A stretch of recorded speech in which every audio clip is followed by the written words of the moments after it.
Bueno, bueno, ya estamos de regreso. Buenos días otra vez. Bueno, ya un poquito más despiertos. ¿Ya desayunaron?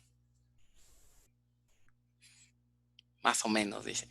Bueno, sale pues. Vamos a continuar entonces con la última práctica. Ya por fin estamos por terminar lo del laboratorio, ¿no?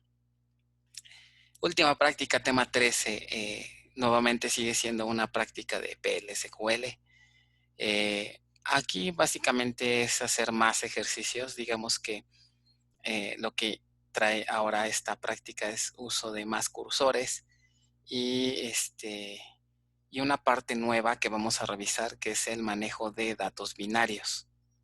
Hasta ahorita hemos hecho ejercicios, ¿no?, de diferentes cosas, uso de cursores, procedimientos, triggers, hemos revisado triggers, etcétera, etcétera, ¿no? Lo nuevo que vamos a revisar en esta práctica es dos conceptos. Primero, el uso de funciones y el uso de cómo manejamos datos binarios. Por ejemplo, ¿se acuerdan que comentamos en alguna ocasión que, bueno, hay tipos de datos como blob, club, que son tipos de datos que se utilizan para guardar? En el caso de un dato tipo blob, guardamos cadenas binarias, ¿no? O sea, eso se traduce a guardar imágenes, audios, videos dentro de la base de datos. Entonces, el manejo de este tipo de objetos es diferente a los otros tipos de datos. Para poder manipular este tipo de objetos necesitamos programar. Entonces, vamos a ver aquí un ejemplo sencillo de cómo cargar una imagen a la base de datos, ¿no? Y la operación inversa de cómo exportar una imagen que está almacenada en la base de datos hacia una carpeta en disco, ¿no? Entonces vamos a revisar rápidamente lo que serían las funciones. ¿Qué diferencia hay entre una función y un procedimiento, por ejemplo? Entonces, bueno, vamos a revisar primero la sintaxis y ahorita vemos la diferencia. En una función, ¿no?, tenemos igual create o replace function, el nombre del esquema, el nombre de la función. Al igual que un procedimiento almacenado, me recibe n número de parámetros. De la misma forma, pueden ser de entrada o de salida, ¿no? Y la diferencia principal con un procedimiento es que una función sí tiene una instrucción return. Una función sí me puede regresar como tal un dato, ¿no?, el valor de retorno, a diferencia de un procedimiento que no tiene esta cláusula, ¿no? Ya de ahí hacia abajo, el código del procedimiento es lo mismo, ¿no? Un bloque PLSQL puede tener variables, etcétera, ¿no? Entonces, esa es una primera diferencia. La otra es, la idea de una función también es muy similar a todas las funciones que han utilizado hasta ahorita, ¿no? Para sus prácticas, como fueron funciones de manejo de cadenas, de manejo de numéricos, ¿no? Por ejemplo, toChar, toDate, substr, etcétera, etcétera, ¿no? Todas esas funciones y en general cualquier función dentro de la base de datos, la idea es que esa función no debería de modificar el estado de la base de datos, ¿no? Son funciones un poco al estilo de la programación funcional, en donde no debemos alterar el contexto, ¿no?, el entorno de donde se está invocando la función, sino debe ser autocontenida cada función, ¿no? Es decir, únicamente una función trabaja con los parámetros que recibe, les hace algo, los procesa, generalmente tampoco los modifica, ¿no?, pero hace algo con ellos y me regresa un valor. Entonces, no afecta para nada, no modifica datos, no hace instrucciones de ML, etcétera, ¿no? De hecho, eso lo valida el manejador, ¿no?, para respetar la idea de una función. No deberían de tener instrucciones de ML ni de DL, ¿no? En un procedimiento almacenado hicimos mucho de DML, pero en una función no. O sea, todavía está más restringida que un procedimiento, justamente para respetar la idea y la noción de una función, ¿ok? Otro uso, otra diferencia de una función es que Las funciones las podemos incorporar dentro de sentencias SQL, ¿no? Así como hemos usado otras funciones, ¿no? Podemos incorporarlas sobre todo dentro de la cláusula select, por ejemplo.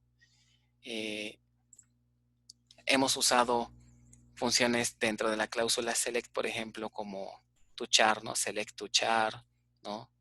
O también podría ser toDate, o también podría ser substr, ¿no? Podemos involucrarlas dentro de una cláusula select. ¿Esto a qué se debe? Es válido porque la función me regresa explícitamente un valor y ese valor pues es el que se toma en la cláusula select, ¿no?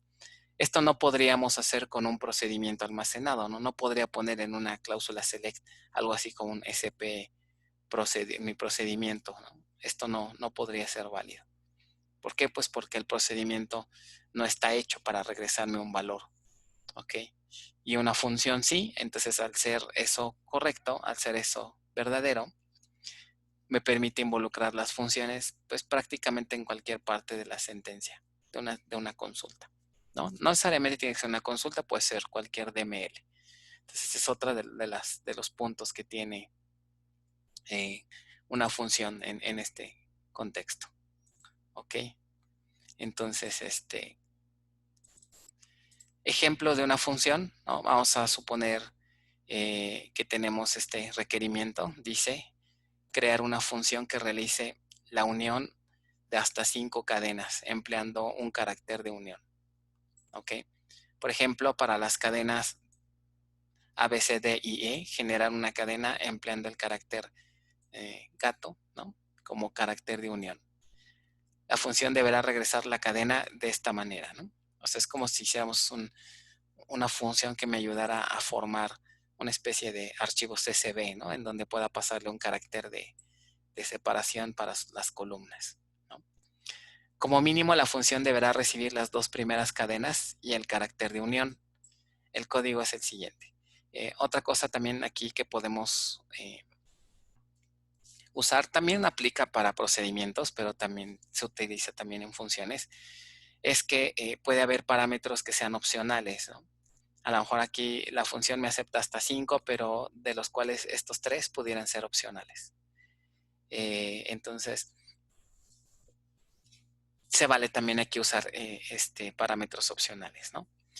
Cuando es eso, cuando tengamos una función o un procedimiento cuyo parámetro sea opcional, se utiliza esta sintaxis, ¿no? Observen, declaramos todos los parámetros y si estos 3 parámetros son opcionales, ¿no? Normalmente se especifica con la palabra default y un valor nulo para que tenga, para poder inicializarlo, ¿no? Bueno, no inicializarlo, sino indicarle al manejador que si no se especifica el valor de este parámetro, se va a considerar como un dato nulo, ¿no? Entonces, de esta manera como vamos a ver a continuación, que la llamada de una función se simplifica. No tengo que estar pasando los nulos de manera explícita, simplemente los omitimos y ya. ¿Ok? ¿Qué más? Entonces, ¿cómo se vería el código de esta función? ¿No? Create or replace function, el nombre de la función, ¿ok?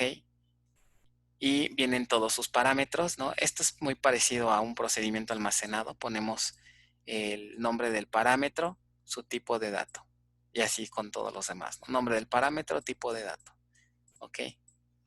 Similar también a un procedimiento. Repito, en los atributos que vamos a considerar como opcionales ponemos default null y con esto ya le indicamos al manejador que no es necesario que lo que proporcionemos su valor, ¿no? La parte de return, en este caso vamos a regresar a una cadena, que es ya la cadena concatenada, return. Normalmente simplemente se pone la palabra return y el tipo de dato, ¿no? No tenemos que poner aquí en sí qué variable, ¿no? Bueno, y ya después lo que sigue es pues prácticamente lo que hemos visto, ¿no? Un bloque PL con su begin, su end, ¿ok? Y en este caso lo único que hace la función es, observen, concatena, ¿no? La primera con la segunda, y esto lo hace de forma directa porque los primeros 2 parámetros son obligatorios, ¿no? Para poder concatenar al menos una vez necesitamos 2 parámetros, ¿no? Y el carácter de separación, que sería el primer parámetro, ¿no? Entonces, ya del tercero en adelante tenemos que validar, ¿no? Si el parámetro es nulo o no nulo. Si es no nulo, concatenamos con el tercero. Y así con el cuarto y el quinto, ¿no?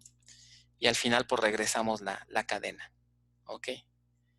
Ahora, esta sería la definición, ¿no? Antes de pasar a la solución, a la invocación de funciones, si se dudas con esto, si está bien, ¿se entiende?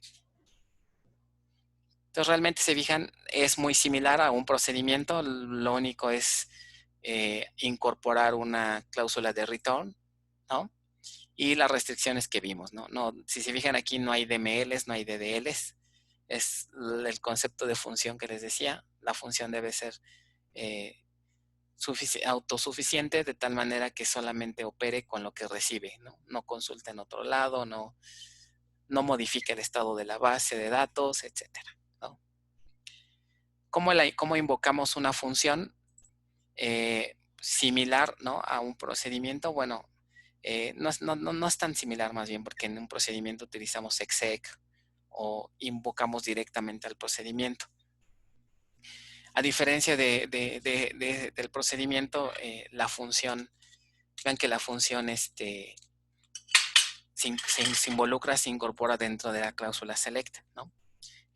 Démosle un segundito.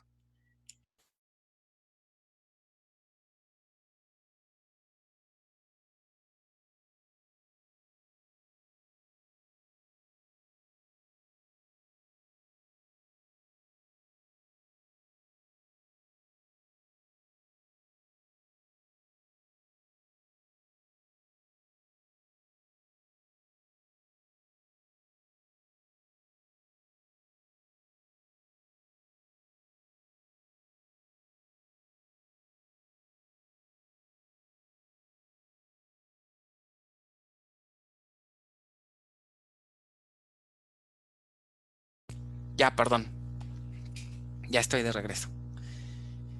Entonces, les decía, para invocar una función, no puedo invocarla así directamente, ¿no? Como en un procedimiento que ponemos exec y en la función, sino generalmente la invocamos dentro de una sentencia SQL, ¿no? La incorporamos dentro de una sentencia SQL, como si fuera cualquiera de las otras funciones, ¿no? To char, to date, etcétera. ¿Ok? Entonces siempre tengo que acompañarla con una instrucción SQL. Por sí sola la función no la puedo invocar, ¿no? Entonces, en este caso me apoyo, ¿no? de la instrucción select, ¿no? Entonces, es muy similar a, por ejemplo, recuerdan cuando invocábamos a sysdate, no puedo poner en una terminal, por ejemplo, con SQL Plus, no puedo poner nada más el nombre de la función, sino tengo que siempre apoyarme, ¿no? de una sentencia SQL, en este caso de select, ¿no? Entonces ponemos select sysdate from dual, ¿no? Es la forma correcta. No puedo poner en SQL Plus simplemente sysdate y ya, ¿no? Esta forma no opera. Y lo mismo ocurre con nuestras funciones, ¿no? Debo de involucrar la función dentro de una sentencia SQL, ¿no? A diferencia de un procedimiento que ese sí se puede invocar de manera independiente, ¿no? Si yo quiero involucrar a esta función, una manera de hacerlo es así: select el nombre de la función y le pasamos los parámetros que necesite. Entonces, una manera de invocarla es así, ¿no? Le paso la lista de los 5 parámetros en donde, digamos, en este caso, el tercero la cuarta cadena son nulas, la quinta es no nula, ¿no? Estos 3 son obligatorios, los primeros 3, y ya. Entonces, el resultado le ponemos un alias igualito como si fuera cualquier función, y en este caso from dual porque no estoy involucrando a ninguna tabla, ¿no? Esta es una manera de invocar lo que se le conoce como la notación posicional. Se llama posicional porque requiero los parámetros se van especificando en orden, ¿no? Con base a la posición conforme fueron declarados. ¿Ok? Hay una sintaxis alterna que se le conoce como notación por nombre. La diferencia entre la posicional y por nombre es que aquí necesito indicar los parámetros en orden, ¿no? Parámetro 1, parámetro 2, parámetro 3, parámetro 4, 5 y 6. En el orden correcto, ¿no? Debe de coincidir con el orden como los declaré en la función. Entonces, la notación por nombre, por lo contrario, me da la posibilidad de invocar a una función pasándole los parámetros en otro orden, en el orden que yo quiera. Para que esto no falle, entonces necesito indicarle el nombre del parámetro para que esto sea correcto. Entonces, por ejemplo, aquí observen una manera diferente de invocar a la misma función es select join strings. Y nótese que ahora esta sintaxis me permite indicar del lado izquierdo el nombre del parámetro, del lado derecho el valor. Al pasarle el nombre, ¿no? Esta cadena str1 debe de coincidir con el nombre que definamos aquí, str1. Esto debe de coincidir, ¿ok? str5 coincide con este parámetro, ¿ok? Y join string, pues corresponde con el parámetro join string. Nótese que en este ejemplo, el orden en el que estamos pasando los parámetros es distinto, ¿no? El primer parámetro es str1, ¿no? Este sí coincide, ¿no? De hecho no coincide, ¿no? Porque el primero es el join string. Join string lo estamos pasando hasta el final, el último parámetro, ¿no? Entonces, el orden, como pueden ver, no me importa. ¿Por qué razón? Pues al especificarle el nombre, la base de datos sabe, ¿no? A qué parámetro realmente corresponde cada uno de estos valores. Entonces, puedo invocar una función con lista de parámetros en un orden diferente. Solamente hay que utilizar esta sintaxis, ¿no? Nombre del parámetro, este simbolito de asignación del valor, ¿ok? Y el valor, ¿ok? Otra ventaja, como pueden ver, es que no tengo que especificar valores nulos. Si omito un parámetro, asumimos que es un parámetro que es opcional y por lo tanto su valor es nulo. Para que esto funcione, el parámetro debe estar declarado así, default null, ¿ok? Porque si le quitamos esto, pues, si no le ponemos que tenga un valor por default, entonces el parámetro se vuelve obligatorio, ¿ok?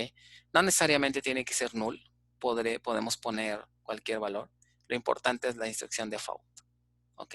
Al ser por default significa que no estoy obligado a incluirlo en la lista de parámetros y entonces eso puede hacer que la llamada a funciones sea más compacta, ¿no? Esto es útil sobre todo en procedimientos o en funciones que reciben bastantes parámetros, ¿no? Hay procedimientos así que requieren, que definen un montón de parámetros, pero en la gran mayoría de ellos esos parámetros tienen un valor por default. Entonces, esta sintaxis me permite reducir, ¿no? el código para invocar a un procedimiento o una función que defina una lista larga de parámetros.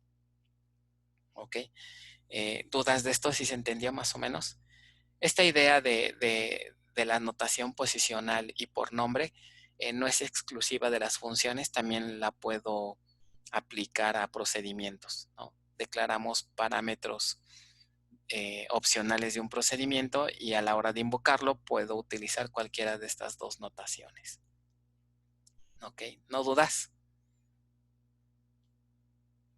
Por el momento no, profesor.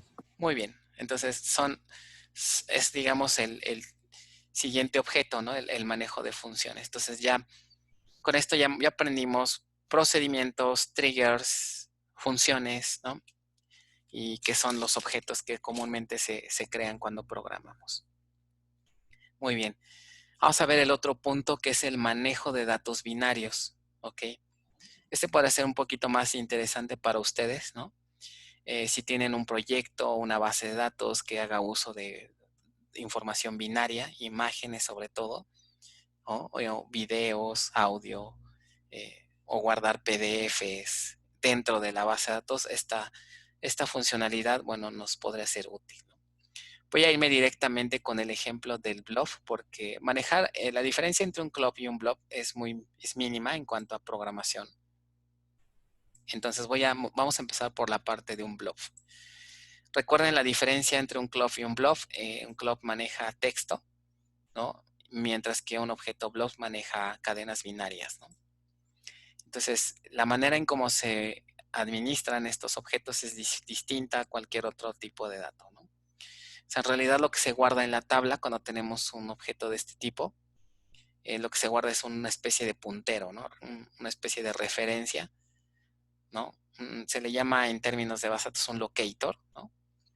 Que eso lo podemos entender como un puntero hacia otra parte de disco en donde ya están realmente guardados los datos, ¿no? Del objeto.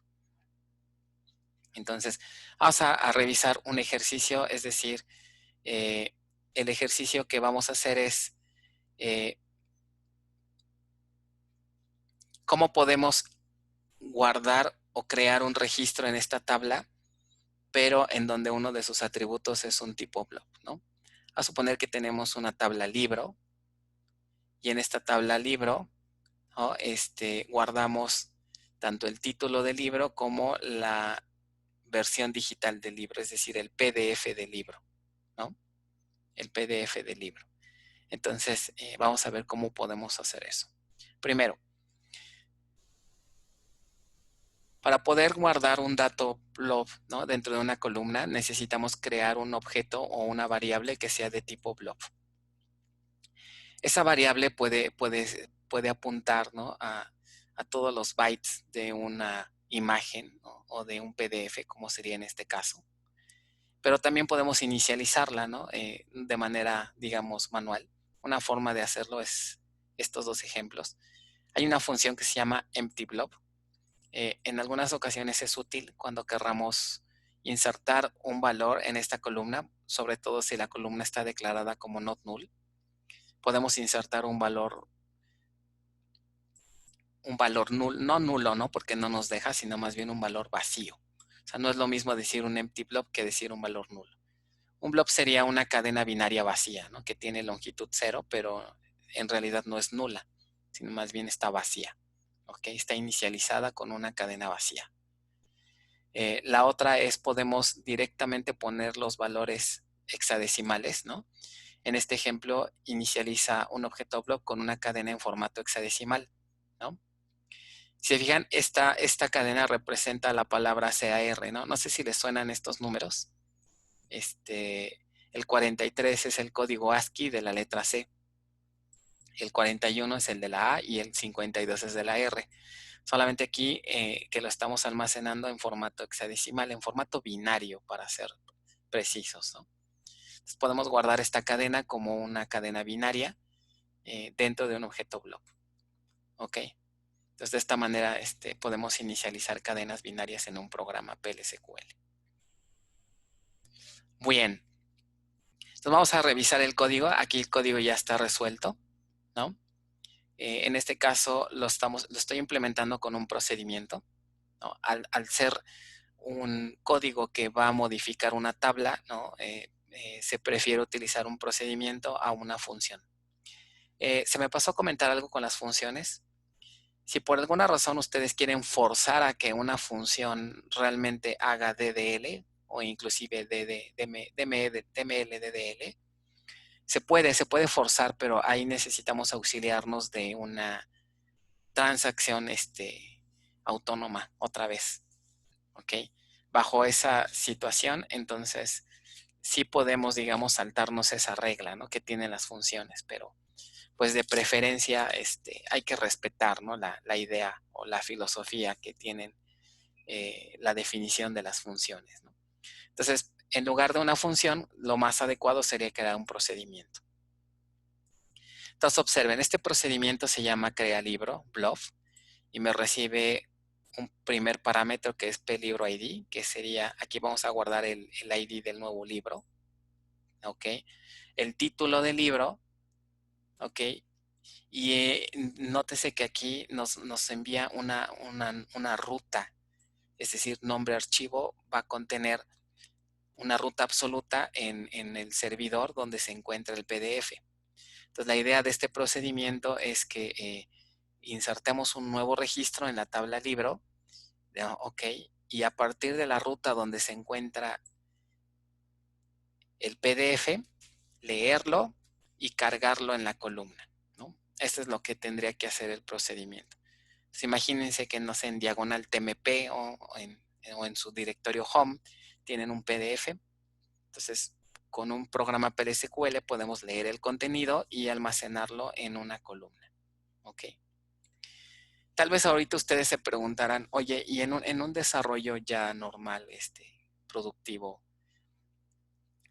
durante cierto tiempo ha habido un poquito la polémica entre qué me conviene más, guardar imágenes, guardar eh, audios, videos, PDFs dentro de la base de datos o si mejor los mantengo fuera en un directorio y lo único que almacenamos en la base es la ruta donde se encuentra. ¿Sí, sí se entiende esos dos escenarios? Entonces la pregunta sería para ustedes es, ¿qué será mejor? ¿Que los datos se guarden dentro de la base de datos o fuera de la base de datos y lo único que guarde sea la referencia? ¿Qué opinan? ¿O qué harían ustedes si tuvieran que decidir entre esas dos opciones?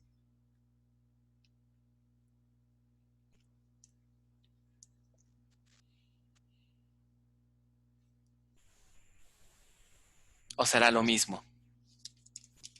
Dentro, me dice aquí Sebastián, dice dentro. Pues, Fíjense, por ejemplo, puede ser fuera, ajá, estamos limitados de memoria, puede ser dentro si queremos tener más desempeño. fíjense que esa opción era muy válida hace, yo diría, algún tiempo. En versiones viejitas de la base de datos sí se hacía eso justamente por el desempeño, ¿no?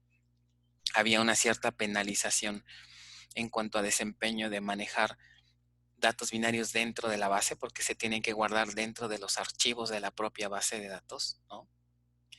Pero en las últimas versiones de la base de datos ya se supone que ya el desempeño es exactamente el mismo al guardarlos como si estuvieran fuera de la base de datos, ¿no?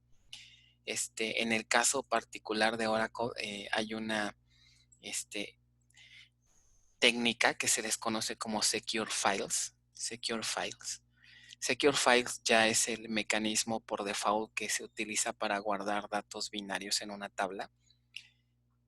Y de acuerdo a Oracle se supone que nos garantizan que el desempeño es exactamente el mismo a que si estuvieran fuera de la base de datos. Entonces, bueno, pues si eso es válido, entonces ya se prefiere más tenerlos dentro de la base de datos, ¿no? Entonces, otra de la razón, pudiera haber excepciones, ¿no? Tendría que haber excepciones para decidir sacarlos de la base de datos, ¿no? Sobre todo por los beneficios que nos puede proporcionar mantenerlos dentro, ¿no? Y justamente como comenta aquí Alonso, ¿no? Cuando tenemos que hacer la administración, el manejo de grandes cantidades de datos binarios, entonces ya se vuelve complejo administrarlos por fuera. ¿Okay? Por ejemplo, en el INE, ¿no? La base de datos del padrón, ustedes sabrán, como sabrán, pues se guarda la foto de cada ciudadano más las 10 imágenes de sus huellas, ¿no? En tiempos, hace algunos años nada más se capturaba la huella de los índices, pero hoy en día ya se capturan las 10. Entonces, por cada ciudadano tenemos 11 imágenes, ¿no? Sus 10 huellas y su foto. Entonces, ¿cómo creen que se administran esos datos? ¿Fuera o dentro de la base? Imagínense tener todas las imágenes de todos los ciudadanos, de todas las huellas de todos los ciudadanos de todo el país, ¿no? Entonces, la manera en cómo se administran es dentro de la base de datos, ¿no? Todo eso se guarda dentro como objetos tipo blob, ¿ok? En algunos sitios, por ejemplo, sitios donde hay sitios muy visuales, no sé, seguramente han visto algunas páginas en internet donde prácticamente todo el sitio son puras imágenes, ¿no? Galerías de imágenes, ¿no? Sistemas web que prácticamente es un contenido, es muy visual. Pudiéramos ahí a lo mejor optar por mantenerlas fuera, por la gran cantidad de lecturas que se hacen a disco para estar leyendo las imágenes, ¿no? Pero inclusive así, según de acuerdo al uso de Secure Files, inclusive para este tipo de sistemas podría ser opción. Entonces, ahí se tendría que hacer una especie de prueba, ¿no? Para validar que realmente no estamos incorporando alguna penalización de desempeño, ¿no? Entonces, hoy en día ya con todo lo que tienen las bases de datos, pues sí, más bien la tendencia es que todo quede dentro de la base de datos, ¿no? Ahora, otra de las ventajas de mantenerlas dentro es que si tenemos que estar cambiando constantemente o si esas imágenes se llegan a actualizar con cierta frecuencia, obviamente nos conviene más que estén dentro de la base, ¿no? Porque, bueno, los cambios que sufran las imágenes los podemos administrar con sentencias update, tal cual como cualquier otro tipo de dato. Con sentencias update administramos perfectamente los cambios que sufran nuestras imágenes, ¿no? Otro beneficio sería la seguridad. Si las tenemos por fuera, entonces nosotros tenemos que asegurarnos de que esos directorios donde estén las imágenes, pues hay que ver, ¿no? Quién sí puede entrar a esos directorios, ¿no? No cualquiera debería de poder acceder a esos directorios. Entonces, toda la cuestión de la seguridad se tendría que manejar por fuera de la base de datos, ¿no? Y finalmente, un beneficio más sería, ¿qué pasa si se daña el directorio donde están las imágenes, ¿no? O el disco duro donde están las imágenes se daña? Entonces, la estrategia de respaldos y de recuperación de las imágenes, si están fuera de la base, es completamente manual, ¿no? Tendremos que implementar los mecanismos necesarios para protegernos ante una posible falla, ¿no? Con algún respaldo. Si están dentro de la base de datos, bueno, el propio mecanismo de backups y de respaldos que tienen todas las bases de datos se puede aplicar también a los datos binarios, ¿no? Aquí ya no vemos todo eso, pero la parte de respaldo, de backups, de recovery, de las opciones de qué pasa, por ejemplo, nunca se han puesto a pensar qué pasa si un disco duro donde está nuestra base de datos se muere. Un disco duro es un dispositivo mecánico y no está exento a fallas. Si un disco se llega a fallar, ¿no? Y eso ocurre frecuentemente. Hay manera de recuperarnos, ¿no? Toda base de datos debe de contar con un esquema de respaldos bien definido, con toda una programación. ¿Para qué? Para que si llega a haber una falla de alguno de los archivos donde están los datos, pues mira, acá tenemos un backup, vamos a tomar este archivo de un backup y lo restauramos, ¿no? Y con esto, bueno, no pasa nada, ¿no? Aunque se muera un disco o un archivo, si tenemos un respaldo, de aquí podemos tomar los datos necesarios para recuperar la base de datos. Entonces, este mecanismo ya está hecho, ya está más que desarrollado y lo podemos reutilizar obviamente con datos binarios, ¿no? Entonces, eso sería otra ventaja. Todo esto de backups y eso, bueno, ya no es parte del tema, ¿no? Eso se ve más en avanzadas, que es parte de la administración de los datos. Ahí sí se ven las técnicas de backups, que si backups completos, que en dónde lo guardamos, que si en discos, que si aunque ustedes no lo crean, en bases de datos se utilizan mucho las cintas, ¿no? Pensaríamos que es algo obsoleto, pero en realidad no. Las cintas o los famosos tapes, son uno de los mecanismos más seguros para hacer backups, ¿no? No sé si con ustedes lo comenté. No sé si alguien en sus casas, sobre todo a lo mejor sus papás, no sé, todavía tienen de los famosos cassettes de música. No sé si alguien los llegó a ver o ha usado alguno, inclusive, tal vez ustedes ya no tanto, no sé. No recuerdo si con ustedes comenté ese detalle. ¿no? Nadie los ubica. Los famosos, ¿no los ubican? Qué barbaridad. O todavía no sé si llegaron a ver antes las películas estaban en formato beta y formato VHS, que eran eh, estaban los famosos, ¿qué? Videocentros, entonces los videocentros eran como unas tiendas donde acudías a rentar películas. Entonces te rentaban una especie de cassette grande y no eran otra cosa más que cartuchos de cintas donde pues ahí estaba la película, ¿no? Entonces, nadie los ubica, qué barbaridad. Ah, a ver, si ven mi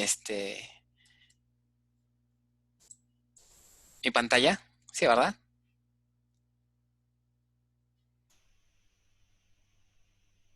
Estos son los famosísimos cassettes de música, ¿ok? Nadie tiene en su casa uno de estos, qué barbaridad. Ya me hicieron sentir muy viejo, ¿no? Tengo floppies, pero esos no, profe. No, de plano, qué barbaridad, me sorprende que no, ni sus papás ni nada así. O sea, No, floppies nada más. nunca los habían visto, no puede ser eso. O sea, sí, sí de imágenes, pero tener uno no. Uno físico, ¿no? No, bueno. O sea, aquí normalmente esto era lo que surgió, ¿no? Aquí se guarda la música y todo, aquí se compraban los cassettes este, yo me acuerdo, fíjense, rápidamente les platico, mis papás tenían un montón de estos cassettes, ¿no? De música, un montón, una caja llena ahí de cassettes. Entonces, ¿qué sería cuando qué tendría yo como unos 6 años, no sé? Pues me llamaba mucho la atención, ¿no? Estas cositas. Entonces, veía cómo los ponían en una grabadora que tenían ahí, metían sus cassettes y ahí ponían su música. Pero a mí me gustaba mucho escuchar la radio, ¿no? Entonces, y las canciones más de, pues música pop, ¿no? En ese entonces. Pero yo quería tener las canciones para usarlas, para escucharlas en todo momento, ¿no? Entonces no sé cómo rayos aprendí a borrar los cassettes y grabarlos de la radio. Entonces grababa las canciones del radio y entonces ya se imaginarán qué les pasó a los cassettes de mis papás. Pues se los borré, ¿no? Y entonces me pusieron una santa regañada, pues porque les borré esos cassettes con música de la radio. Tienen por aquí unas pestañitas, estos cassettes, que si las rellenas, por ahí aprendía que si las rellenabas de papel, les ponías por aquí las rellenabas de papel y eso los hacía, regrabables. Y entonces no es otra cosa más que un mecanismo que tienen las caseteras que es como una palanquita, que si la palanquita, entra hasta acá, no permite que se grabe la cinta, pero si la bloqueas, entonces la bloqueé con un papel y ya te deja grabar el cassette. No recuerdo la verdad cómo rayos aprendí eso. El chiste es que después, ya tenía yo mi música de la radio con mis propios cassettes, robados de mis propios papás. Bueno. Entonces, la información, claro, la información, esta es una cinta, como pueden ver, no, ingenieros, no tuvieron ustedes infancia de las de antes. Era clásico también por ejemplo, destruíamos los cassettes y le sacábamos la cinta y nos poníamos a jugar con la cinta. O sea, esta es una cinta, ¿no? Es como una especie de plástico, ¿no? Es un plastiquito muy delgadito. Entonces también era clásico, que destruías un cassette, le sacábamos la cinta y pues es una cinta muy larga, ¿no? O sea, mide metros y metros, ¿no? O sea, entonces, y sí, en una cinta guardan información, ¿no? Aquí se guarda la información en este caso, música, pero puedes guardar, cualquier tipo de información, ¿no? Puedes guardar bytes aquí en una cinta. Entonces, qué barbaridad, dije, no tuvieron infancia de veras. Aquí, perdón, ya está otro. Entonces, por ejemplo, hay otros que son respaldos, ¿no? Por ejemplo, respaldos de bases de datos, respaldos en cintas, ¿no? Por ejemplo, respaldos en cintas magnéticas. Estos son ejemplos de dispositivos, ¿no? Por ejemplo, este que ven aquí, ah, Estos son ya ejemplos de cintas que se utilizan en las bases de datos para reemplazar, para hacer backups, ¿no? Algo, obviamente, dispositivos como estos, ¿no? Ya más sofisticados para hacer. Y esto es, básicamente, esta es tal cual así, un cartucho de cinta. Aquí, como pueden ver, por ejemplo, ¿no? Entonces, eh, parecería algo curioso para ustedes, pero la verdad es que este es uno de los mecanismos más seguros que hay hoy en día, ¿ok? Con los Walkman también, no, si esa fue otra era, también yo tuve mi primer Walkman cuando iba en sexto de primaria, imagínense, ¿no? Entonces, son de los mecanismos más seguros. Entonces, en las bases de datos se utilizan sobre todo bases de datos grandes, ¿no? Este es un ejemplo, ¿no? ¿Y por qué no pasan de moda, por así decirlo? ¿Por qué no siguen vigentes? Bueno, la razón es porque una cinta es muy durable, ¿no? Y el comentario que les hacía era porque, por ejemplo, si ustedes tuvieran uno de estos cassettes de música, ¿no?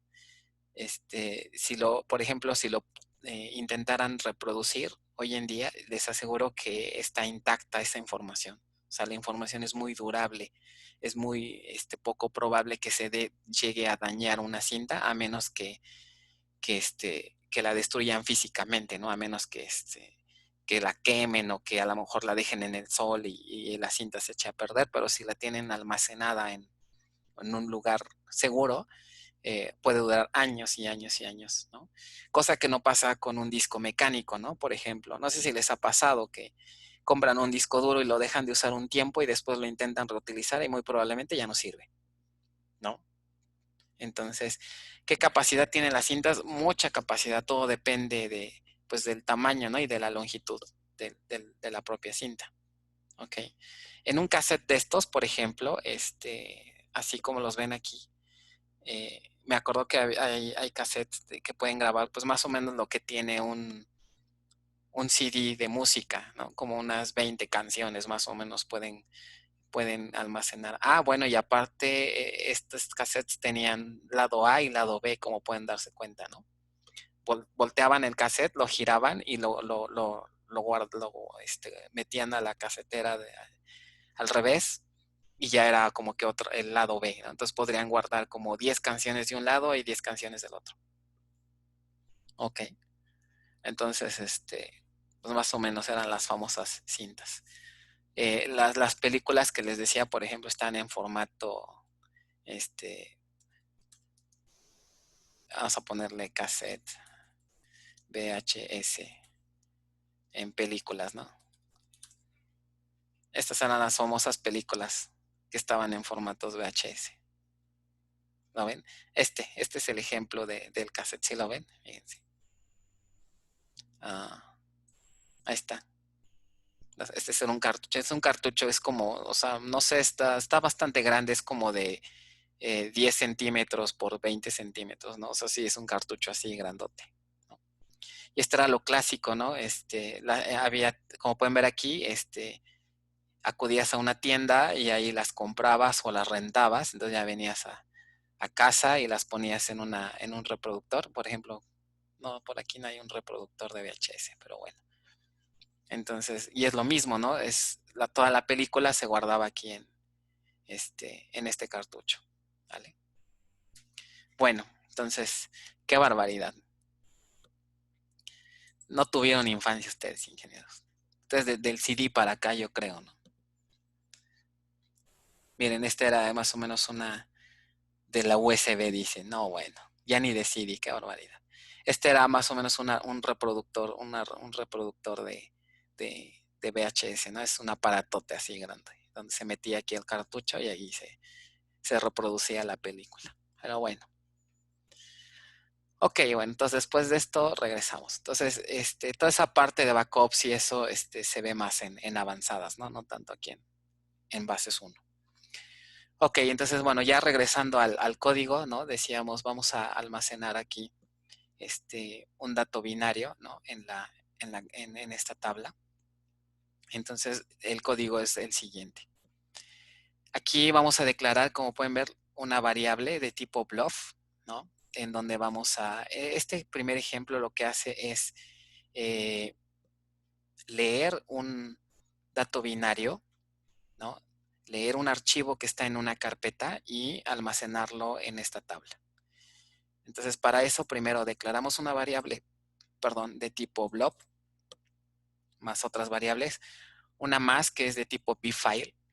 Esta variable es una variable especial porque me va a permitir acceder al archivo, ¿no? Podemos visualizarlo como una especie de puntero hacia un archivo, ¿no? Entonces observen, inicializamos esta variable bfile, invocamos a una función específica que se llama bfilename. Esto es básicamente para construir la ruta absoluta donde se encuentra el archivo que vamos a cargar en la tabla. ¿Qué es esta cadena? Bueno, esta es la cadena de un objeto tipo directory. ¿Se acuerdan al inicio de las clases de SQL cuando hicimos el ejemplo de las tablas externas? Que por ahí hubo una instrucción que se llama create or replace directory. Y en este caso sería datadir. Ok. Que recuerdan que en ese momento lo usamos para referenciar a rutas absolutas en el servidor a través de una cadena. ¿Ok? Entonces, perdón, aquí me equivoqué, es el directory. ¿Ok? La cadena entonces de iradir hace referencia a un objeto de tipo directory que debió haber sido creado previamente con esta instrucción, create or replace directory, y que a su vez esta instrucción apunta a una ruta en el servidor, ¿no? Por ejemplo, U01. Aquí sí ya ponemos la ruta tal cual del servidor, ¿no? Bueno, de un directorio donde se encuentre, en este caso, la imagen. Entonces, para que este programa funcione, previamente debimos haber creado este objeto y el usuario que ejecute este procedimiento debe tener permisos, al menos de lectura sobre este directorio. Eso a nivel de la base de datos y a nivel del sistema operativo también, ¿no? El usuario que ejecute este procedimiento debe poder por lo menos leer datos de aquí. Entonces, si todo eso se cumple, entonces el programa no tendría por qué fallar. ¿Ok? Entonces, esta variable bfile me sirve para representar a ese archivo, ¿no? Dentro de mi programa. Entonces, bfilename le pasamos la ruta donde se encuentra el archivo y el nombre del archivo, ¿no? Aquí, este es el parámetro que nos pasaron, ¿no? En el procedimiento. Entonces, bfile podemos entenderlo como un objeto que me apunta al archivo que quiero, en este caso, leer. ¿Ok? DBMS log file exist es una función, es un procedimiento que me permite validar, procedimiento más bien, que me permite verificar, no, disculpe, es una función porque me regresa un valor de retorno. Me permite verificar si el archivo existe, ¿no? Y le paso como parámetro el objeto bfile. O sea, básicamente aquí lo que estoy validando es checar si el archivo existe. Ok, si no existe, entonces mando un mensaje de error, ¿no? ¿Sabes qué? No encontré el archivo que quiero leer en el directorio, ¿no? Y también normalmente se valida que no esté abierto, ¿no? Si el archivo está abierto, significa que alguna otra aplicación o algún otro programa lo está usando. Entonces no debería de leerlo mientras otra aplicación esté usando el archivo. ¿Ok? Entonces también se valida si el archivo está abierto o si no. Ya que hicimos estas validaciones y vemos que todo está bien, ¿no? Ya procedemos a la inserción del registro, ¿no? Entonces, esto ya es trivial para ustedes, ¿no? Obtengo el siguiente valor de la secuencia, ¿no? Y en la inserción, vean aquí lo siguiente. Escribimos insert into la tabla y lo primero que se hace es inicializar el objeto, ¿ok? Inicializamos el objeto con un blob vacío. ¿Eso para qué se hace? Bueno, básicamente para que se genere el puntero que les platicaba, ¿no? De acuerdo a lo que comentamos hace un momento, en una tabla que tiene una columna de tipo blob, ¿no? En una columna que tiene una columna de tipo blob, en realidad les decía, aquí hay un puntero.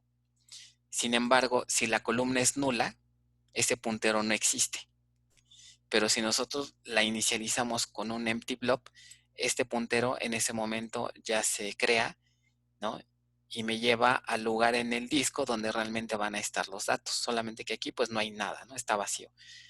Pero en este momento el puntero ya existe. Entonces necesito hacer esto para que provocara que el puntero se inicialice. ¿Ok? Entonces guardamos un empty blob y después vean, lanzo otra consulta, ¿ok? Para poder asignarle este puntero a la variable de tipo blob. Entonces aquí voy a tener una variable de tipo blob y esta sentencia select me permite que esta variable apunte a este puntero. ¿Ok? O sea, valga la redundancia, una variable que haga referencia al puntero que me va a llevar a la ubicación en disco donde voy a escribir. ¿Ok? Entonces, esto lo hacemos con esta instrucción. Select versión digital into bDeskBlob, que acuérdense que este es un objeto tipo blob.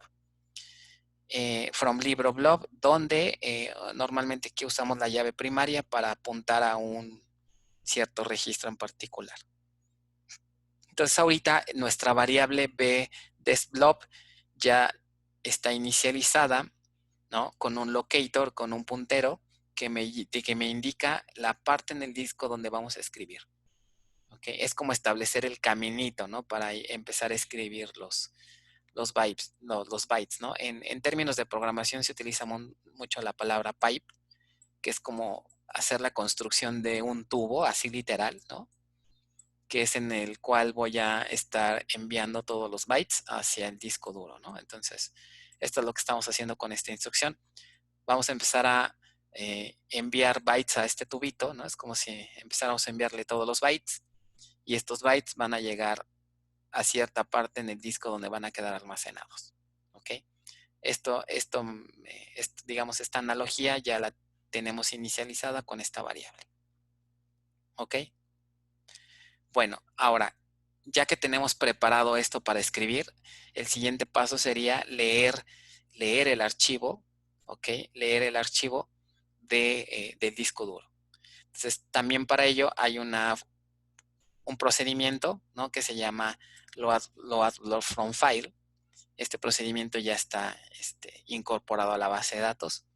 Y nótese que aquí estoy utilizando la convención de la notación por nombre, ¿no? De un procedimiento donde pongo el nombre del parámetro y su valor.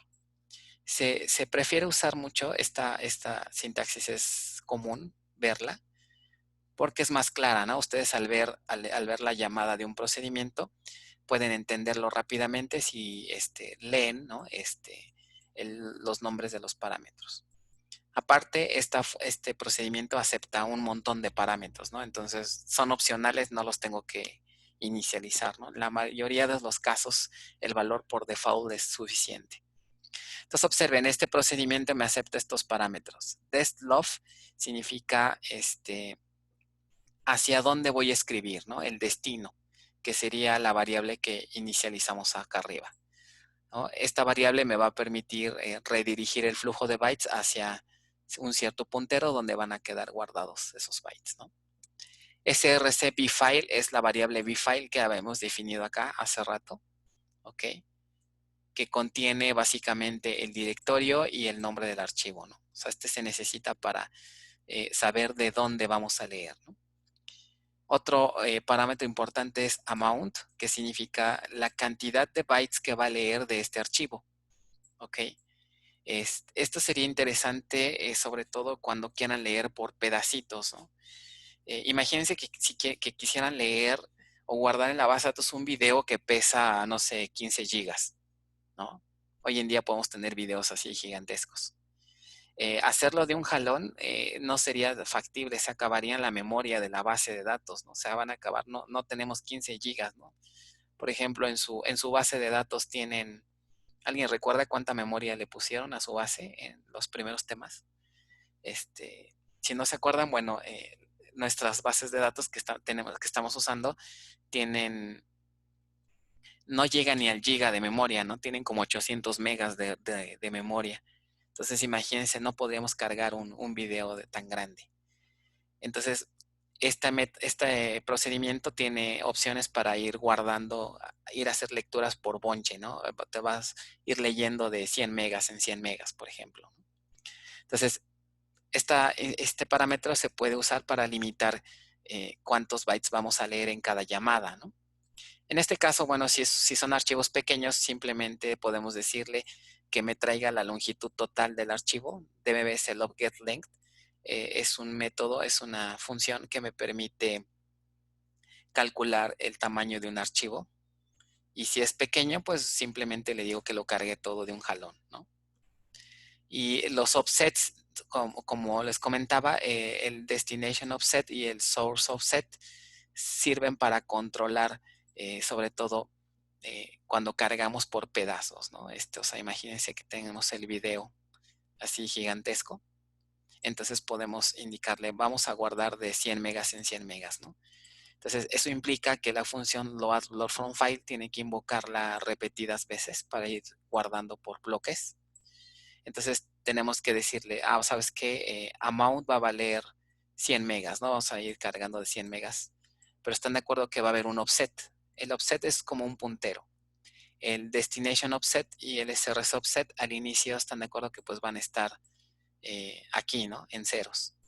Conforme vamos avanzando, este offset se va a ir moviendo, ¿no? Para indicarte, vas a ir leyendo del offset 0 al offset 100 y de ahí lo vas incrementando. Es para controlar de dónde a dónde va a leer el procedimiento almacenado, ¿no? Para al final ir uniendo todos estos pedazos, ¿no? Entonces, como pueden ver aquí en el programa, estos offsets se inicializan en 1. Por default, la posición 1 significa el inicio, ¿no? del archivo. ¿Okay? No es como en otros lenguajes que empiezan en 0, ¿no? Aquí en bases de datos empiezan en 1. Entonces, por default, vamos más bien los inicializamos en 1, que significa, en este programa no vamos a guardar por partes, sino todo de un jalón. Entonces, empezamos en 1. Los dos offsets empiezan aquí en 1. ¿Ok?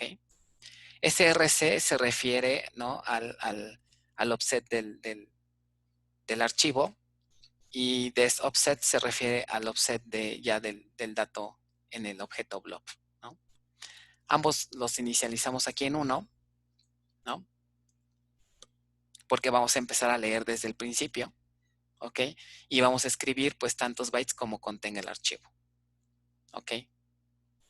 Entonces, como lo invocamos una sola vez, ¿no? Entonces lo que va a hacer aquí este método es, supongamos que este es el dato blob dentro de la base de datos y este es el archivo que está guardado en una ubicación, no sé, diagonal TMP. Entonces establecemos, ¿no? El source offset va a estar aquí en 1. ¿Esto qué significa? Que le estamos diciendo a nuestro método que empiece a leer desde esta posición, desde el inicio. ¿Ok? ¿Vale? Y lo va a leer ¿hasta dónde va a leer? Hasta que se acabe el archivo, ¿no? Es decir, hasta que se termine toda la longitud del archivo. ¿Ok? Bueno, y después, ya que lo lee, ahora este mismo método va a escribirlo, ¿no? En la base de datos, ¿no? Entonces, este procedimiento en realidad hace dos cosas.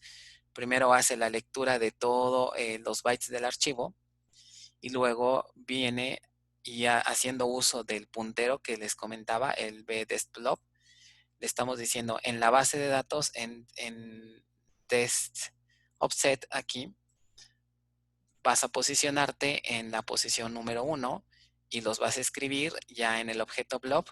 ¿Cuánto? Pues la cantidad de bytes que estamos indicando acá. ¿Ok? Entonces, en realidad este método hace dos cosas. Primero, lee el contenido del archivo. Todos estos bytes los guarda en la variable, ¿no? En una variable y después los escribe, ¿ok? En el destino, que sería ya en la base de datos, empezando en ambos offsets en 1. ¿Ok? si se entendió esta parte, cómo opera este método. O sea, en realidad quien nos hace toda la chamba, todo el trabajo, pues es este procedimiento, ¿no? Una vez que terminamos de leer y de escribir, es importante cerrar el archivo para liberarlo, ¿no? Es importante cerrarlo. Y observen aquí estas variables que estoy inicializando, estoy obteniendo el número de bytes que tiene el archivo. Vean que estoy apuntando a bfile, porque este es el archivo fuente. Y también estoy obteniendo el número de bytes que fueron escritos en la base de datos, ¿no? Para hacer eso ocupo bdesktblob. Bdesktblob, acuérdense que me apunta al objeto blob, pero ya en la base de datos. ¿Cómo deberían de ser estos dos valores de src y destLength? Están de acuerdo que deberían ser iguales, ¿no? Si al procedimiento le dije lee 100 bytes, ¿no? O lee 100 megas de este archivo, y por el otro lado le digo escribe esos mismos bytes en el objeto blob, este es en disco, están de acuerdo que al final de este proceso esta cantidad de bytes debe ser idéntica a lo que se escribió. Entonces, esa validación se hace típicamente para asegurarnos de que lo que leí fue lo que escribí, ¿no? Y si no, entonces lanzamos un error. Entonces se verifica aquí, ¿no? Si el número de bytes leídos, ¿no? Es igual al número de bytes escritos, que sería este otro, entonces estamos bien, ¿no?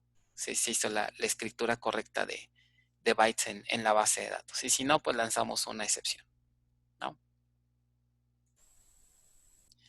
Y prácticamente eso es todo, ¿no? Nos aseguramos de que haya quedado cerrado el archivo, escribimos y terminamos. ¿Ok?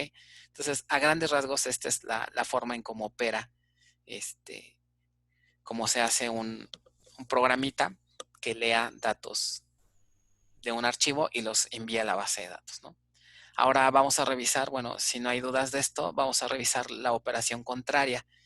Tengo un objeto guardado en la base y lo quiero exportar a disco. O sea, imagínense que tienen todas sus imágenes en datos blob y quieren pasarlas a disco. ¿Ok? Entonces, antes de empezar de esto, ¿alguna pregunta, alguna duda de esto? No, profe, todavía hay salud mental. ¿Aguanta su cerebro para un programa más? Sí, sí. Bueno, entonces, o sea, yo sé que esto es un poquito complicado, ¿no? Aprenderlo así, ya sé que quieren ejercicio, ¿no? Ya con los ejercicios ya es otra cosa, pero primero hay que entender, ¿no? Entonces, en resumen, ¿qué podemos acordarnos, ¿no? Cuando quieran hacer un programa? Número uno, hay que asegurarse que tengamos un objeto directory para poder referenciar al archivo, ¿no? Paso siguiente, declarar una variable blob. En esta variable blob, lo que quisiera es que la visualicen como el objeto al que vamos a escribir, ¿no? Vamos a escribir ese blob. ¿Ok? Y último paso, invocar blob from file para que, por un lado, lea los datos del archivo y después los escriba en ese objeto tipo blob, ¿no? Ahora, la operación contraria. La operación contraria es leer. Entonces, nuevamente, se fijan aquí, les marqué lo que varía un poco, ¿no? En este ejemplo, vamos a exportar un objeto blob a disco. Entonces, ahora vean, este procedimiento, ¿qué parámetros me recibe? El nombre de directorio donde se va a guardar, el nombre del archivo que le vamos a poner, y dos parámetros más, ¿no? Que es el ID del libro, es el ID del libro cuyo PDF voy a exportar, y la longitud, ¿no? Que esta igual no es tan necesaria, la podemos calcular, pero bueno, ¿no? No, más bien, es de salida, perdón, más bien aquí es al revés, vamos nosotros a inicializar el número de bytes que leímos en este parámetro, ¿no? Bueno, ¿qué están haciendo estas primeras líneas? Bueno, aquí estoy definiendo una especie de buffer, perdón, este buffer normalmente vamos a utilizarlo para que el proceso sea un poco más ágil. Ahora no perder de vista que tenemos por aquí en la base de datos, ¿no? Una tabla que tiene una columna blob. Y ahorita ese blob está almacenado por acá, en disco, ¿no? Entonces, este buffer lo que hace es reservar un área de memoria para que cuando estemos leyendo de la base, ¿no? Los datos que que estemos leyendo se guarden aquí, en este buffer. ¿Okay? Y ya después ese buffer se va a vaciar ¿en dónde? A un archivo en disco, ¿no? Dentro de nuestro sistema operativo. ¿Ok? Entonces estamos creando un buffer de este tamaño, ¿no? Y ahorita vamos a ver cómo se utiliza. Entonces, nuevamente, empiezo primero a hacer una sentencia para leer el dato blob. Entonces, select versión digital y eso se lo asigno a una variable de tipo blob. ¿Ok? Y esto pues son las condiciones, ¿no? Ahora vamos a abrir el archivo donde vamos a escribir. Ahorita el archivo está vacío, digamos, o es más, pues no existe realmente todavía. Entonces, nótese que aquí en esta instrucción estamos pasándole a la función fopen, que es la que se va a encargar de inicializar y abrir el archivo. ¿Ok? Le pasamos el directorio, ¿no? El nombre del directorio donde se va a guardar. Ojo, este nombre directorio no es en sí la ruta, sino es el nombre de un objeto tipo directory. ¿Ok? Acuérdense de eso, no confundir con la ruta. Le pasamos el nombre del archivo, ¿ok? Y le estamos indicando con W que vamos a hacer una escritura en este archivo. Lo vamos a abrir para hacer una escritura, ¿ok? Y le pasamos el tamaño del buffer, ¿ok? Entonces, bfile, vean que es una variable de tipo, ¿dónde está bfile? De tipo utlfile, ¿ok? Que esta variable básicamente me representa el archivo, ¿no? Que estamos, en el cual vamos a escribir bytes. Ahora vamos al revés, no vamos a escribir hacia acá, ¿ok? Entonces, meramente eso es declaración de variables, sintaxis, y realmente lo que nos hace el trabajo es esto. ¿Ok? Escribe en el archivo hasta completar. Entonces, en este ejemplo, invocamos la función read, ¿no? Debe ser el read, y le pasamos todas las variables que ahorita estuvimos inicializando, ¿no? La variable bblob es donde se va a escribir, aquí. ¿Ok? El tamaño del buffer, esto es para estar leyendo por bloquecitos, ¿no? La posición y la posición de igual a partir de qué offset vamos a empezar a escribir y el buffer en sí, ¿no? Entonces este pequeño ciclo lo que hace es empezar a escribir por partes, ¿no?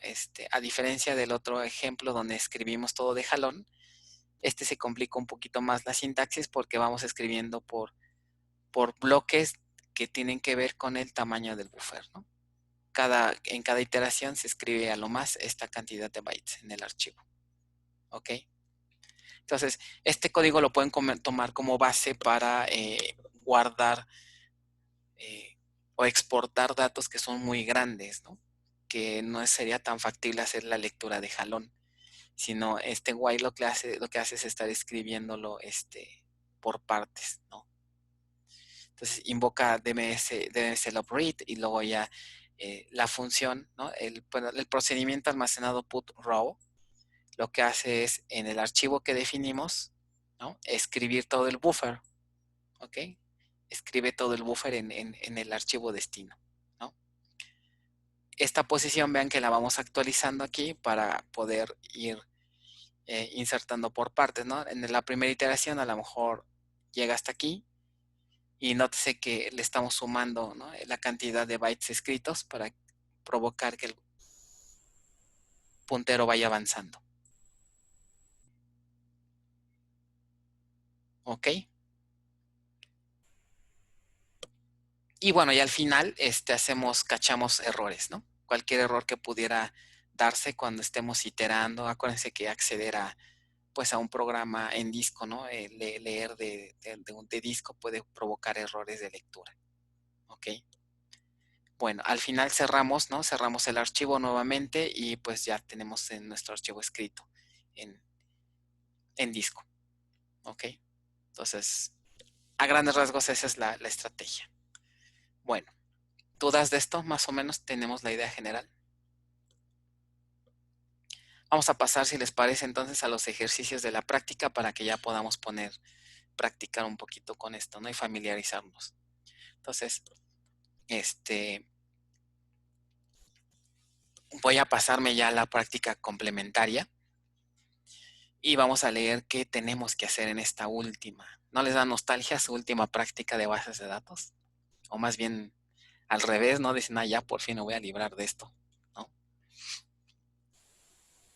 Entonces, nuevamente vamos a crear aquí un usuario, ¿no? Ahora vamos a trabajar con este caso de estudio, ¿no? Que es un caso de estudio de una biblioteca. Y obviamente por aquí tenemos datos binarios, ¿no? Por ejemplo, tenemos, nótese aquí, déjenme ver dónde anda uno. Alguien, no lo encuentro, por ahí debe de andar, pero bueno. El libro yo esperaría ver aquí un dato binario, pero bueno, ahorita vemos dónde entran los binarios por acá, ¿ok? Y dice, entonces, creación de objetos, ¿no? Bueno, es crear más o menos lo mismo, ¿no? Crear los usuarios, los objetos, y vamos a hacer carga inicial. Otra vez vamos a hacer carga inicial empleando los generadores, ¿no? De datos, y más o menos el script se vería así, ¿no? Y bueno, vamos a ver qué tenemos que hacer con los ejercicios de programación. Entonces, es prácticamente inicializar todo esto. Y ahora en el primer ejercicio tenemos que hacer lo siguiente. Dice ejercicio 1, vamos a crear un script que se llame así, generar un procedimiento almacenado con la siguiente estructura, ¿no? Create replace procedure, P corrige status.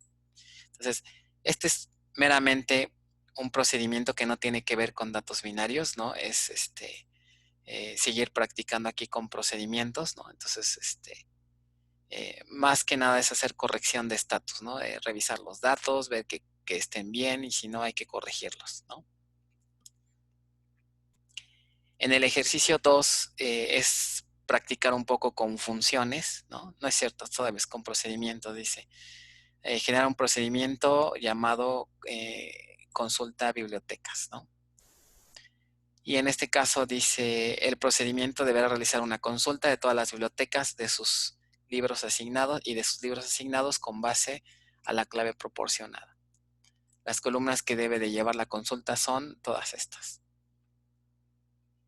Dice, los datos obtenidos deberán almacenarse en una tabla temporal con la siguiente estructura. Entonces aquí vamos a crear, ¿se acuerdan de las temporales, ¿no? Que en algún momento las estudiamos, ¿no? Luego, ¿qué hago con esa tabla temporal? Dice, generar un programa anónimo PLSQL empleado para invocar el procedimiento anterior. El programa deberá seleccionar 5 bibliotecas al azar e invocar el procedimiento, ¿no? Al término de cada consulta, el programa deberá eliminar el contenido de la tabla temporal para no mezclar los datos con los datos de la consulta anterior. Entonces, se deberá de obtener una salida como esta. O sea, básicamente este programa hace uso también de un procedimiento para mezclarlo con una tabla temporal. Este ejercicio pudiéramos tomarlo tal vez como ejemplo para su proyecto final, ¿no? En donde tienen que plantear un uso práctico de una tabla temporal, ¿no? Típicamente esto trata de simular un reporte, de generar una tabla grande con un montón de columnas que vienen de una tabla muy normalizada, y nos sirve para hacer algún análisis, ¿no? Y aquí se simula que nuestro análisis pues es sacar un registro al azar, ¿no? Bueno, ese es el ejercicio 2. En el ejercicio 3, aquí sí ya viene la parte de las imágenes, ¿no? Entonces vamos a ver qué hay que hacer. Este ejercicio está interesante, fíjense bien. Dice, observar que la tabla libro define un campo llamado imagen URL. Los valores de este atributo contienen direcciones válidas, ¿no? Que se encuentran, que contienen datos de libros, o sea, son imágenes reales. Déjenme ver si tengo aquí un ejemplo de estas URLs. Aquí en las respuestas tal vez debería de tener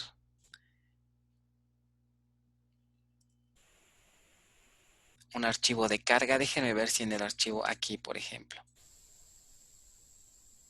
Este es un ejemplo de un URL, déjenme ver.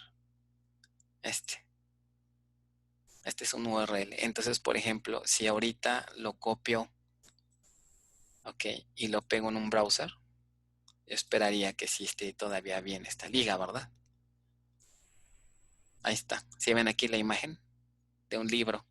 Entonces, todos los URLs que van a descargar, ¿no? Son realmente imágenes de libros. Ok, por ejemplo, déjenme ver otra. No sé, esta. Ok, entonces la voy a pegar acá. No, ahí está. Es otra imagen de un libro. Son imágenes pequeñitas, no son muy grandes. Pero bueno, son al fin de cuentas imágenes de libros reales. Ok, entonces dice el ejercicio.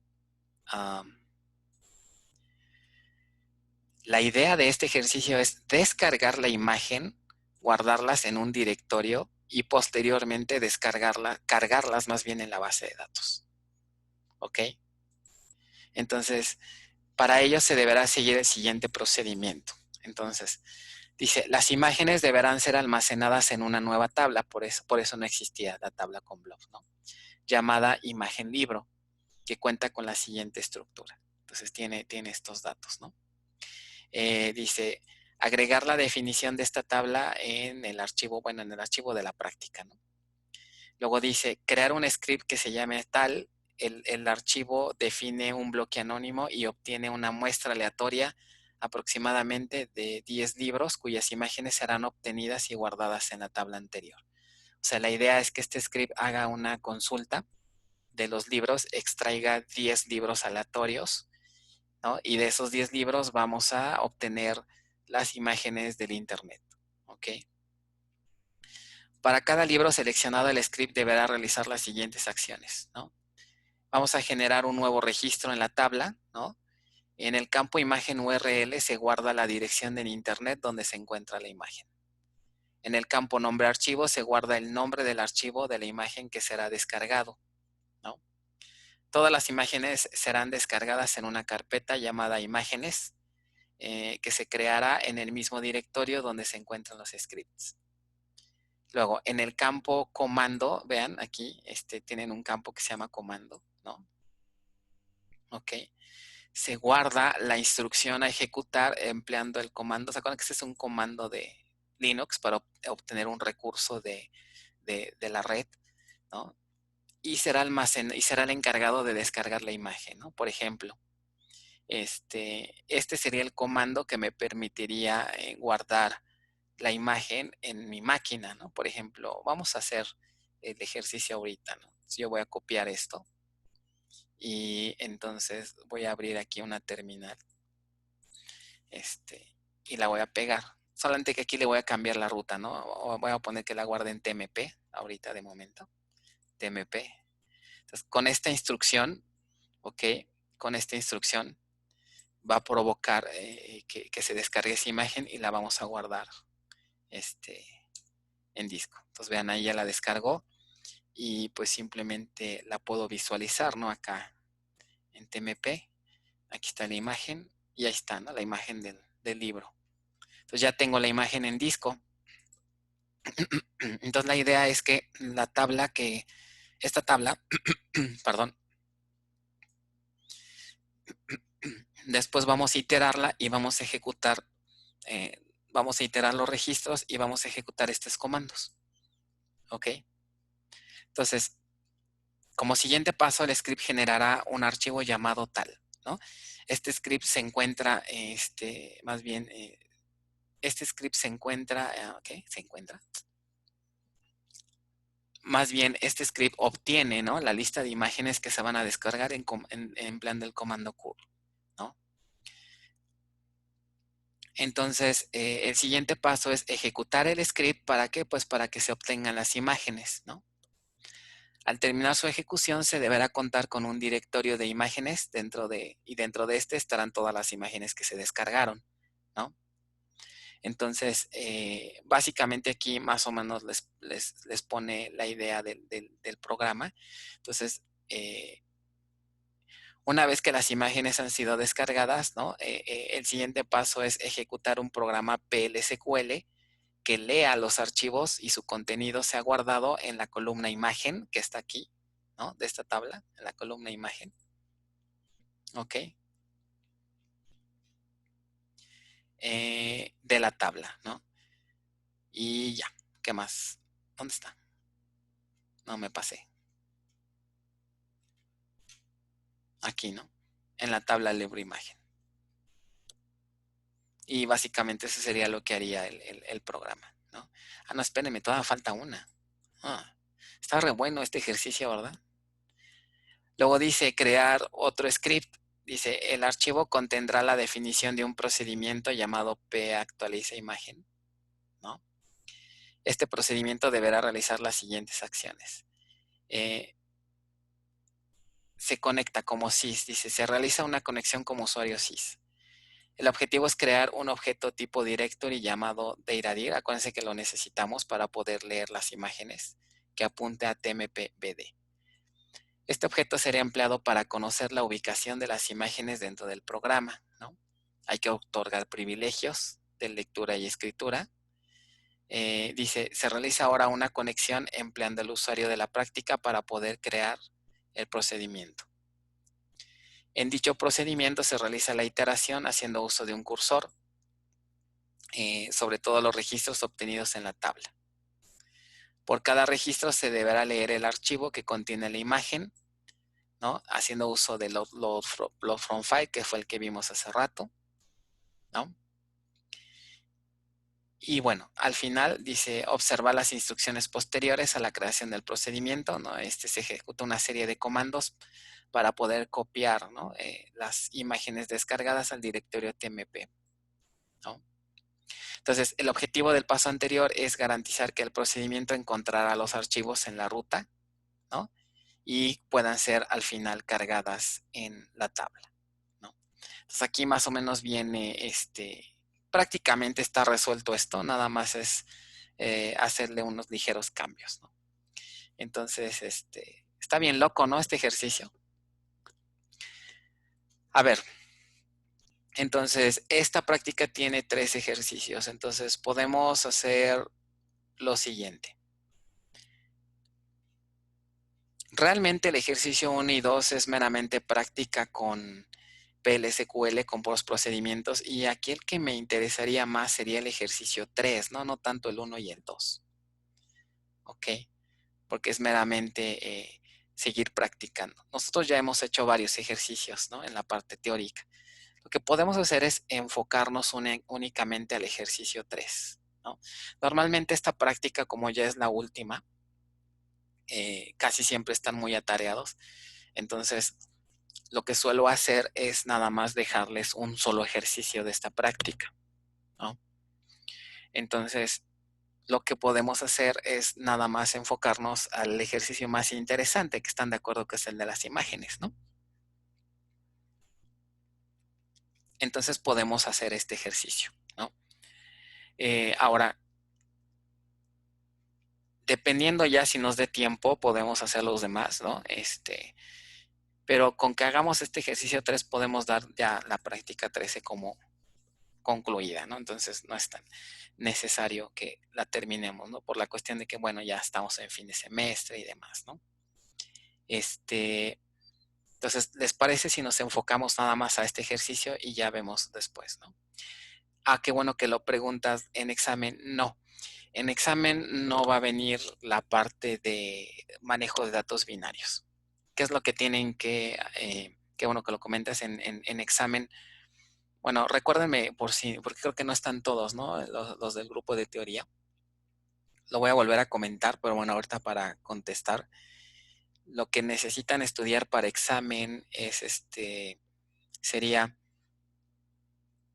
la parte básica de lo que son procedimientos almacenados, triggers, cursores,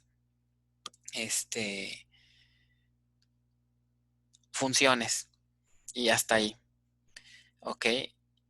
Y la cuestión es programación básica, no necesitan estudiar, SQL dinámico no viene, no es necesario. ¿Qué más? ¿Qué otra cosa? Pues creo que es lo único que puede que no venga. O sea, todos los conceptos que hemos visto hasta antes de lo de binarios, ¿no? Manejo de excepciones pudiera venir, que de repente nada más quisieran lanzar una excepción y ya. Ok. Pero nada más, ya SQL dinámico, manejo de binarios, eso no. Digamos que sería todo lo que hemos visto hasta antes de manejo de binarios. Ok. Bueno, entonces ahora otra cosa también que quería comentarles. En teoría ya hemos terminado con el temario. Ok, ya acabamos con el temario. Ya no tenemos más ejercicios pendientes del tema 10. Entonces, y hasta allí llega el temario, ¿no? De este curso. Ahora nos queda, pues podríamos todavía con la siguiente semana, ¿no? Todavía tenemos la siguiente semana. Entonces, lo que podemos hacer, si están de acuerdo, ¿no? Podríamos la siguiente semana resolver ejercicios, pero ya de las prácticas, ¿no? Ya sea de la práctica 12 o de la práctica 13. Entonces, mi propuesta sería ver cómo ven ustedes si empezamos ahorita con esta práctica, con la última, y hacemos hasta, bueno, ya nos quedan 15 minutos, ¿no? Y la siguiente semana, empezamos a resolver este ejercicio de las imágenes, ¿no? Podemos empezar el martes, muy probablemente no lo acabemos el martes y nos seguimos el jueves con este ejercicio, ¿no? Me preguntan aquí, la 12 se entrega el lunes, ¿podría ser la práctica 13 el martes? Bueno, la siguiente semana entregaríamos que la 12, ¿no? Así, el próximo lunes se entrega la 12, que sería el lunes 1 de junio. Por lo tanto, la última práctica, que sería la 13, tendríamos que entregarla el día 7 de junio. ¿Ok? El día 7 de junio. El examen, yo creo que nos convendría hacerlo el día 11 de junio, ¿les parece? O sea, hace viernes 11 de junio. Y ya de ahí nos quedarían 2 semanas más, una para el proyecto y la otra pues para examen final en caso de que alguien vaya a hacer examen final, ¿no? Entonces realmente pues ya nos sobra un poco de tiempo. Hay un tema 11 que es una introducción a MongoDB, que es la parte de bases de datos no SQL. Aunque si les parece, yo preferiría mejor que nos enfocáramos a cerrar. Estoy viendo de veras, ¿por qué me pasé al 21? A ver, déjenme ver otra vez, entonces corrijo fechas. No sé por qué le di en el 21. Ok, corrigiendo fechas, entonces decíamos, práctica 12 se entregaría el próximo lunes, ¿no? Que sería, no, oigan, entonces espérense, a ver, estamos a 29, ¿no? No, no estamos a 29, sí, pero de mayo, ¿no? Hoy es viernes 29. Entonces, más bien se entregaría el 1 de junio, la práctica 12. Ok, eso ya lo tienen en Classroom, ¿no? Está programada para el 1 de junio. Ok. Luego, la práctica 13, por lo tanto, tendría que ser el junio 8. Ok. Junio 8 sería la práctica 13. Entonces el examen sería más bien en junio 12. El viernes en junio 12. Ese sería el cuarto parcial. Ok. Y ya de ahí, de la semana del 14 al 19, sería el proyecto final. El proyecto final les parece el día 19. Ok. El día 19. Podemos hacer ahí una excepción. si algún equipo no exenta la materia, digamos, obviamente ya tendrían que saber cómo les fue para esa fecha. Si un grupo exenta, podríamos dejar que el proyecto lo entreguen en la siguiente semana. Podríamos ponerla el día 22. O sea, podríamos tener 2 fechas de entrega. Una que sea el 19 para los que tengan que hacer final, porque si lo recorremos, entonces van a estar más apretados para el final. Y para los que hayan exentado, pudiéramos pasarla para el 22. ¿Ok? El examen final muy seguramente va a ser el 25, ¿no? El examen final, y ya las calificaciones finales pues ya las daríamos el viernes 26, porque a más tardar tienen que estar el día 28 en actas. ¿Ok? Para cuestión de exámenes finales, puede haber una reposición. Si nada más les fue mal en uno, puede haber una reposición. De lo contrario, sí sería completo. ¿Ok? Siempre y cuando nada más hayan reprobado uno solo y todos los demás requisitos estén bien. Alonso está soñando, dice que ya sin examen 4, ¿no? Dice, no, que sin examen 4. El examen 4 es el más importante de SQL, es el más importante y por lo tanto el más complicado. Ok, el cuarto examen parcial es el más complicado de SQL. Ok, las calificaciones de todo lo que llevamos las voy a empezar a subir a Classroom a partir de la siguiente semana, desde prácticas y todo. Todos van a poder ver su promedio en Classroom y y ya sobre eso, ¿no? De todas maneras, tienen mucho que hacer como para todavía estar pensando en final, ¿no? Confíen en su buen conocimiento. Bueno, sí, este semestre la verdad no pude entregarle las calificaciones a tiempo por esta situación, sobre todo, y más con las otras materias. Entonces, bueno, estoy igual en las otras materias, no crean que son los únicos. Entonces, y luego el final en línea, o sea, también preparar un examen en línea es muy desgastante y lleva mucho tiempo hacer exámenes en línea. Ahora multiplíquenlos por 4 grupos, ¿no? Entonces, bueno, en fin. Entonces, todas esto, les estaba comentando hace rato que hay un tema 11, que ese ya es completamente opcional, obviamente no entra en examen ni nada, y es una introducción a las bases de datos NoSQL. Normalmente lo revisamos cuando acabamos el tema 10, pero no sé, como ahorita la situación es un poco distinta, tal vez convendría que mejor ayudarlos un poco a que ya cierren sus prácticas. Es decir, la siguiente semana, en lugar de ver temas de NoSQL, mejor podríamos hacer los ejercicios que dijimos, ¿no? El de la 13, y si da tiempo hacer algo de la 12 tal vez. Pero ya se entrega el lunes, ¿verdad? Bueno, más bien de la 13, ¿ok?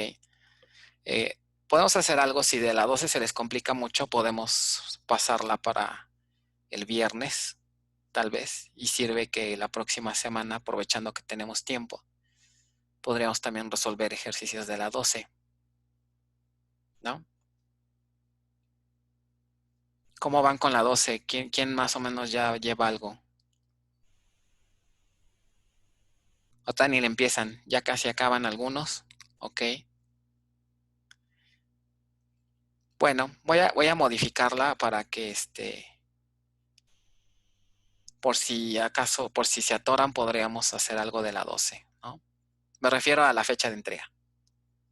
Ya casi empezamos, dicen, qué barbaridad. No, bueno. Ok.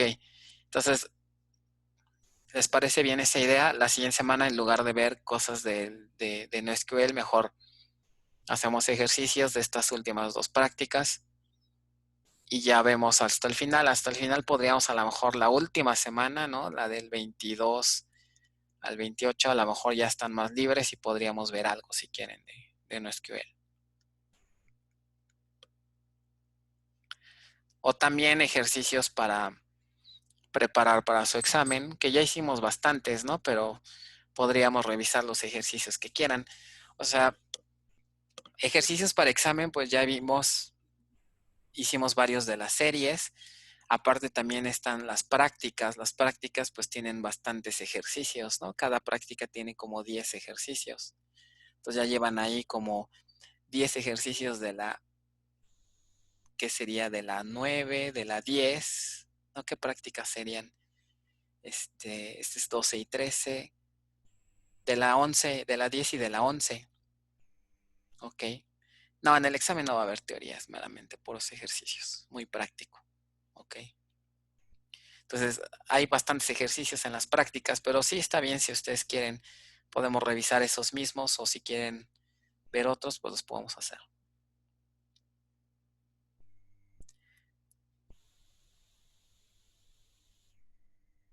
Muy bien, entonces vamos a hacerle así. Ahorita ya se nos acabó el tiempo, entonces realmente ya no nos va a dar como que tiempo de avanzarle. Entonces vamos a dejarle hasta aquí y el próximo martes empezamos la clase con este ejercicio de la práctica 13, el de datos binarios, y ya después vemos con qué le seguimos. ¿Ok? Me dice, ¿por qué vale tan poco el proyecto si es prácticamente todo el curso? Pues el proyecto vale que 10%, ¿no? De acuerdo a la escala. Ok, pues es que ¿a qué le quito porcentaje? A los exámenes. No, ok.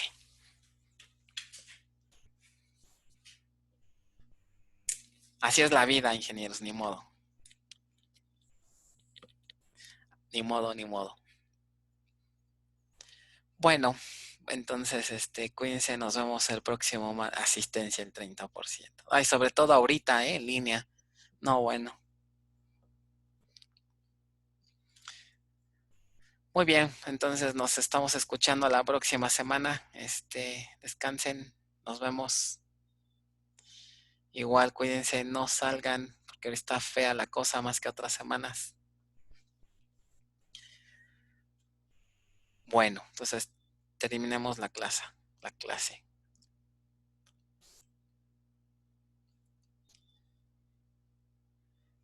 Igual, gracias, cuídense, nos vemos.